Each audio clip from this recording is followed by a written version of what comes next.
आप सभी के अंदर विराजमान मेरे परम पिता परमात्मा को मेरा कोटि कोटि नमन। तीनों कर्म कौन से होते हैं?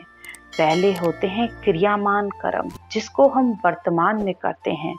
दूसरे होते हैं प्रारब्ध कर्म, जो कि पूर्व जन्म के होते हैं। और तीसरे कर्म होते हैं संचित कर्म, जो कि जन्मों जन्मों तक के होते हैं। तो ये कैसे खत्म होते हैं? तो पहले क्रियमान कर्म यानी वर्तमान में जो है उसका त्याग करें, यानी कि मैं अब ऐसा कोई भी कार्य न करूं, न मन से, न वचन से, न कर्म से, किसी भी प्रकार का किसी को कोई दुख न दूं।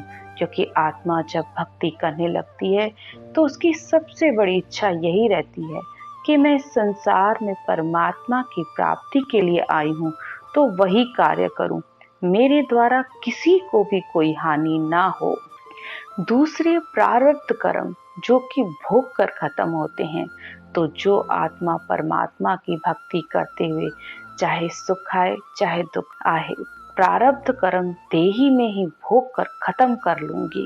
इसके लिए सुखराम जी महाराज कहते हैं, देता देता सब ही चूके, जो देवन की धारे, इस विध कर्ज उतारे, त्यागत त्यागत सब ही त्यागे, जे त्यागन की धारे।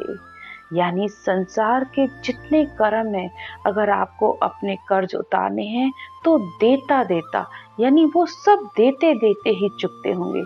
क्योंकि इस संसार में आत्मा या तो किसी से लेने आई है या किसी को देने आई है। तो आप जब देने की धारणा बना लेते हो तो आपको उतना दुख नहीं होता है। त्यागत त्यागत सब ही त्यागे, यानी अपने अंदर त्याग की भावना रखें। संसार का त्याग नहीं करना है, अपने द्वारा ऐसा कोई कर्म ना हो उसका त्याग करना है। तीसरे होते हैं संचित कर्म, जो कि हमारे हाथ में नहीं है। यह तो केवल ज्ञान के द्वारा, यानी इस शब्द धुन द्वारा ही, जो ब्रह्म अग्नि के समान है। तो ब्रह्म अग्नि में तो सारे संसार के कर्म भरम पाप पुण्य सब खत्म हो जाते हैं।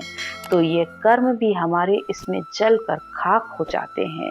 आज की चर्चा यहीं तक। राम राम।